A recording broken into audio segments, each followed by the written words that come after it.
नमस्कार। मैं पंडित हरिकृष्ण भारद्वाज आप सभी ज्योतिष प्रेमियों का ज्योतिष के कार्यक्रम में हार्दिक अभिनंदन करता हूँ। आज हम बहुत ही महत्वपूर्ण चर्चा लेकर प्रस्तुत हैं। आज हम प्रधानमंत्री नरेंद्र मोदी जी की कुंडली का विश्लेषण करेंगे। इस कुंडली को हमने इसलिए लिया है कि इससे हमें बहुत कुछ सीखने को मिलेगा कि किस प्रकार एक साधारण परिवार में उत्पन्न जातक प्रधानमंत्री तक बनता है, तो किस प्रकार उनकी कुंडली में ग्रह हैं और किस प्रकार वो प्रधानमंत्री बने, कैसी दशाएं आईं, ग्रहों की स्थिति क्या है, डिग्री वाइज बहुत कुछ सीखने को हमें इसमें मिलेगा। हमने इस विषय को इसलिए लिया है ताकि हम ये देखेंगे इसमें कि इसमें ग्रह डिग्री वाइज 0 पर हैं कई ग्रह, उसके पश्चात भी किस प्रकार उन्होंने अपना शुभ और श्रेष्ठ फल दिया। जब हम किसी साधारण जातक की कुंडली देखते हैं और उसमें जब हम पाते हैं कि लग्न मजबूत नहीं है, सूर्य अच्छा मजबूत नहीं है, उसमें स्थिति ऐसी है कि डिग्री वाइज कमज़ोर है, मंगल डिग्री वाइज कमज़ोर है, कई ग्रह जब देखते हैं कि उसमें अस्त हैं, तब हमें ऐसा लगता है कि इसका जीवन बहुत उच्च शिखर तक नहीं जाएगा।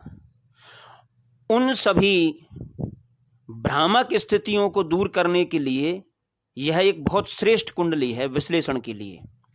जो ज्योतिष सीखना चाहते हैं अथवा ज्योतिष अच्छी तरह से जानते हैं, वह सभी इस कुंडली के विश्लेषण से अवश्य आश्चर्यचकित रह जाएंगे कि किस प्रकार ग्रह इतना शुभ फल दे पाए। हम बहुत विस्तृत चर्चा करेंगे और इस चर्चा का उद्देश्य हमारा किसी भी पार्टी को, किसी भी व्यक्ति विशेष को न प्रशंसा करना है, न लाभ पहुंचाना है। हमारा उद्देश्य केवल यहाँ पर ज्योतिष की गहनता से चर्चा करना है और कुछ सीखना है। जैसा कि आप जानते हैं कि नरेंद्र मोदी जी का जन्म 17 सितंबर 1950 को स्थान वडनगर महेसाणा गुजरात में दिन के 11 बजे हुआ। इनके पिता दामोदर दास मूलचंद मोदी हैं, माता का नाम हीराबेन मोदी है। ये परम मातृभक्त हैं और विवेकानंद जी को अपना आदर्श मानते हैं। एक साधारण परिवार में इनका जन्म हुआ और माता इनकी दूसरे घरों में सफाई करती थीं।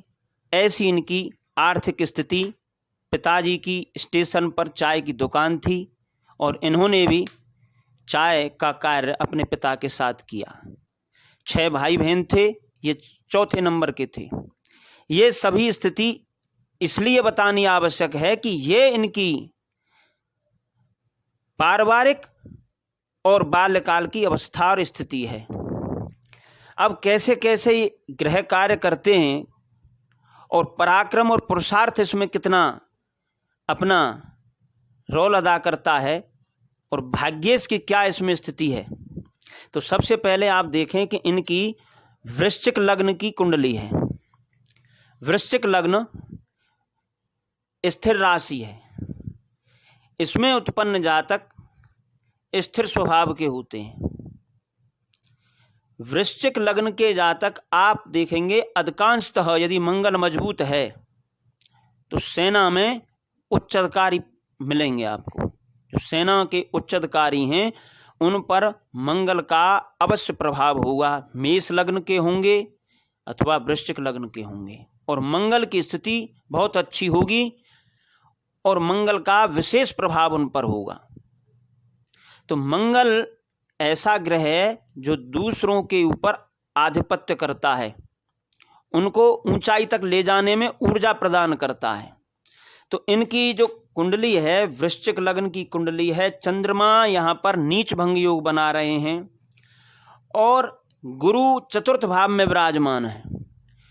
शास्त्रों में ऐसा बताया गया है फलदीप का आदि प्राचीन ज्योतिष के ग्रंथों का जब हम अध्ययन करते हैं कि चतुर्थ भाव में जब भी गुरु विराजमान होते हैं किसी की भी कुंडली में, तो वह जातक आध्यात्मिक, धार्मिक और शास्त्रों का अध्ययन करने वाला होता है, संस्कृति को मानने वाला होता है।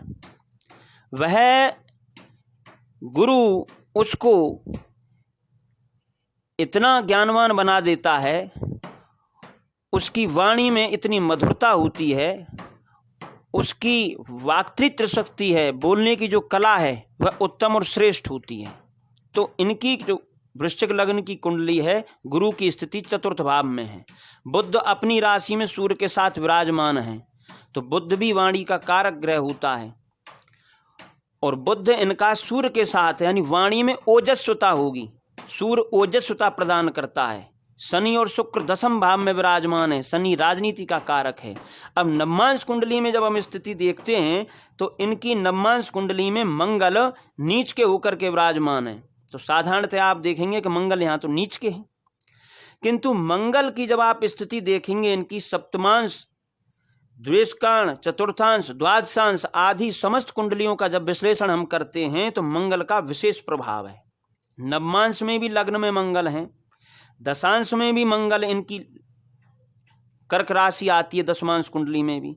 द्वेष कोण में इसकी वृश्चिक लग्न आती है इनकी, वहां भी मंगल विराजमान है। चतुर्थांश में भी वृश्चिक लग्न आती है, वहां भी मंगल विराजमान है। द्वादशांश में भी इनकी वृश्चिक लग्न आती है, वहां भी मंगल विराजमान है। अर्थात मंगल का इनके जीवन पर विशेष प्रभाव है। और मंगल ऊर्जावान ग्रह है, वह व्यक्ति को नित्य निरंतर कार्य करने के लिए ऊर्जा प्रदान करता है, कर्मठ बनाता है, परिश्रमी बनाता है, और ऐसा व्यक्ति दृढ़ निश्चयी होता है। जो एक बार उसने निर्णय ले लिया उस निर्णय को वापस नहीं लेता है। कुछ संशोधन कर सकता है किंतु उसे वापस नहीं लेता, क्योंकि वृश्चिक लग्न है। और मंगल का विशेष प्रभाव है, चंद्रमा के साथ में विराजमान है लग्न कुंडली में, और यहां भी मंगल विराजमान है लग्न में। तो नवमांश कुंडली से एक चीज और हमें ज्ञात होती है कि यहाँ पर सूर्य और बुध सप्तम भाव में हैं, मंगल नवमांश में हैं। तो इनके विवाह होने के पश्चात भी इन्होंने गृहस्थ जीवन का त्याग किया। वह इसलिए किया कि कुंडली का विश्लेषण बताता है कि ये लग्न में जब चंद्रमा के साथ मंगल विराजमान है और शुक्र जो भौतिक सुविधाओं का ग्रह है और उनकी कुंडली में सप्तमेश है, शनि के साथ विराजमान है, तो गृहस्थ जीवन में उनकी रुचि नहीं रहेगी। जैसा कि इनका 13 वर्ष की आयु में विवाह हुआ, उसके पश्चात 5 वर्ष बाद इनका गौना हुआ, और फिर इनका मन नहीं रमा और उन्होंने गृह त्याग कर दिया। तो जब भी चंद्रमा पर मंगल का प्रभाव हो, शुक्र पर शनि का प्रभाव हो, दसम भाव में इस तरह की स्थितियां बन जाएं, तो दसम भाव क्या है? राज्य सुख का है, यश का है, कीर्ति का है, पिता का है। तो वहां से व्यक्ति को अलग कर देता है, वैराग्य की भावना उत्पन्न हो जाती है, क्योंकि चंद्रमा मन का कारक ग्रह है और शुक्र भौतिक सुविधाओं का कारक ग्रह। दोनों के साथ में मंगल और शनि विराजमान होने पर गृह सुख में, गृहस्थ जीवन में रुचि नहीं रही। दशमांश कुंडली देखेंगे कि किस प्रकार ये राजनीति में आए। तो दशमांश कुंडली में भी इनकी कर्क लग्न है, मंगल विराजमान है। अब हम देखते हैं कि लग्न कुंडली में इनका दशमेश सूर्य है और सूर्य इनका दशमांश कुंडली में बैठा हुआ है शनि के साथ, बुध के साथ, और शनि राजनीति का कारक ग्रह है और सूर्य स्वयं सत्ता का कारक ग्रह है।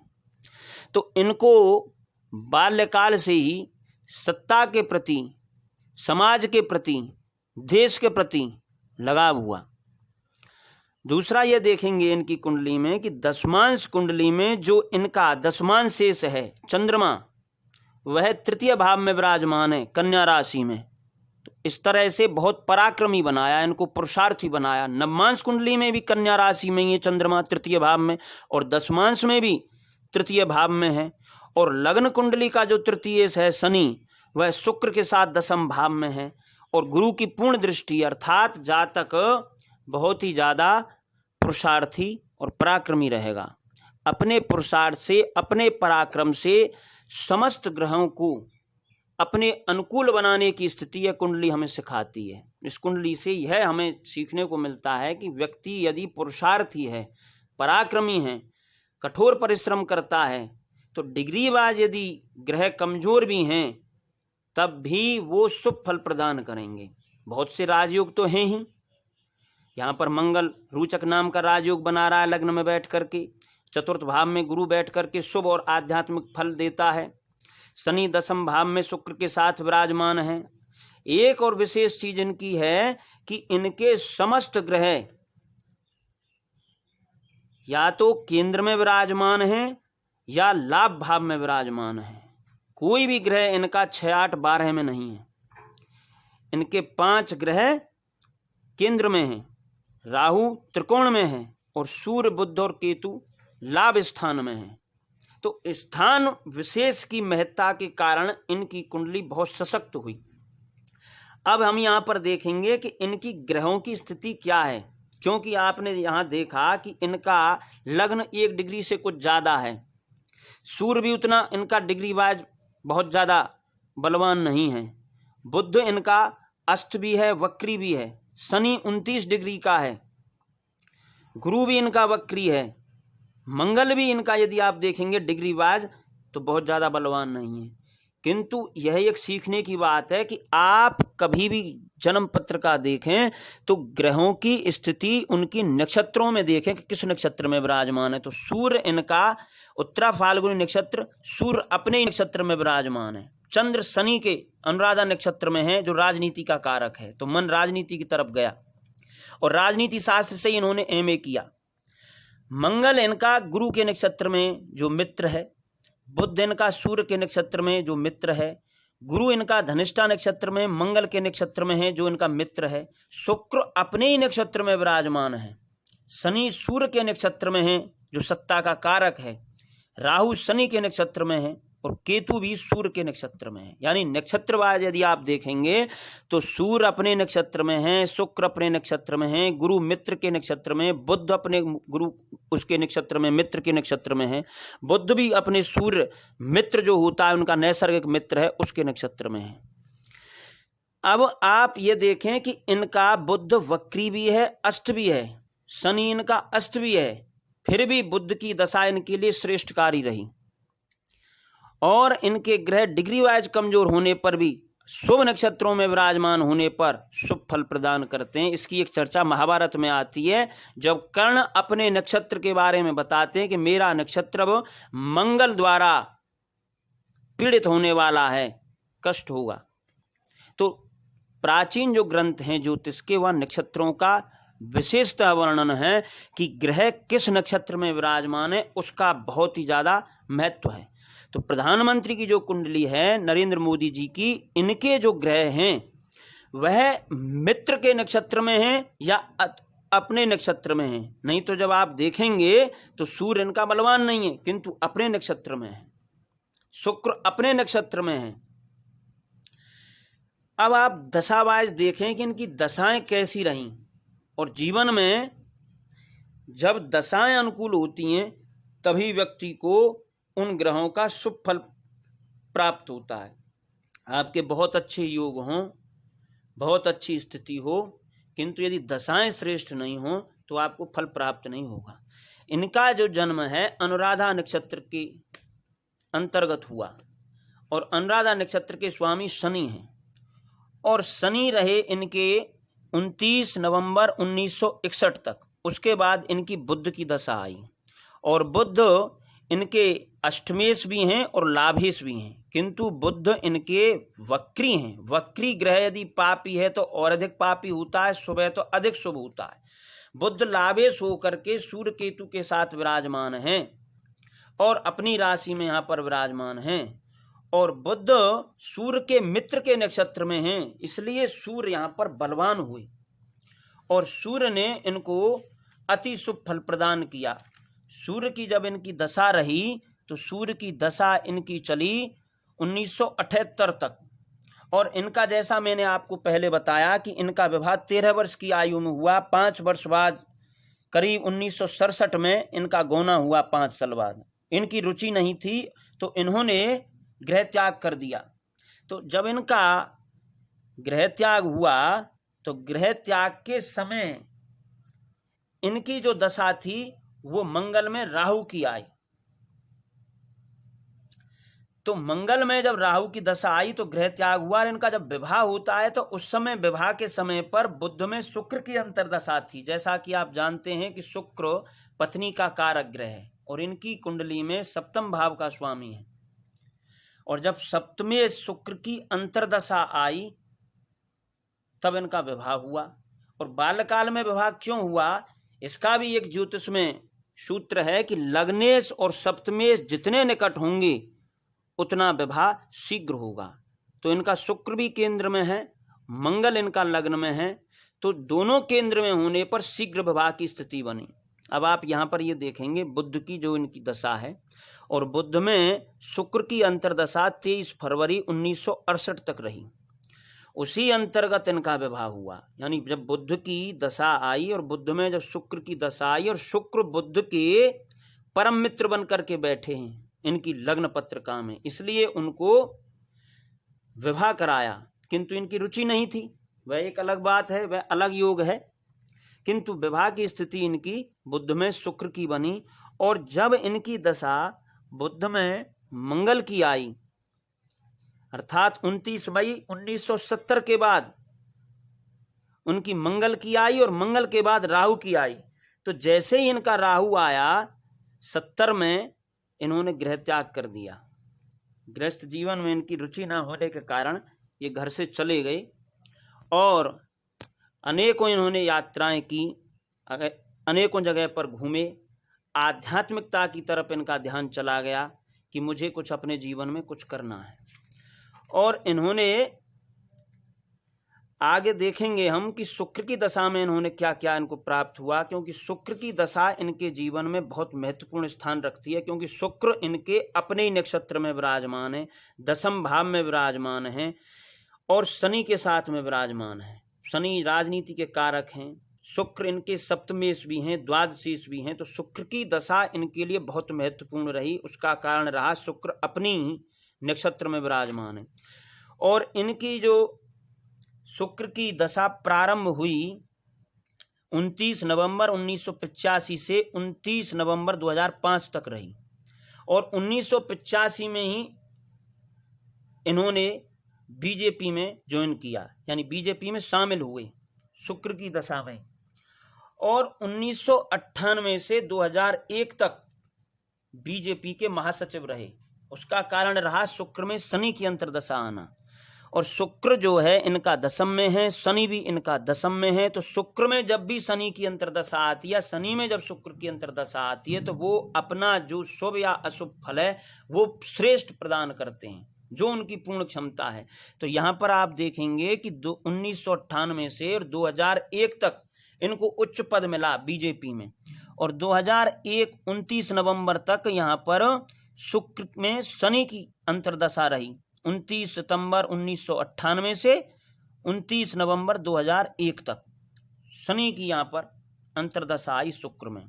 उसके पश्चात शनि के पश्चात इनकी बुध की अंतर्दशा आई, जो बुध स्वयं अपनी राशि में लाभ भाव में विराजमान है सूर्य के साथ।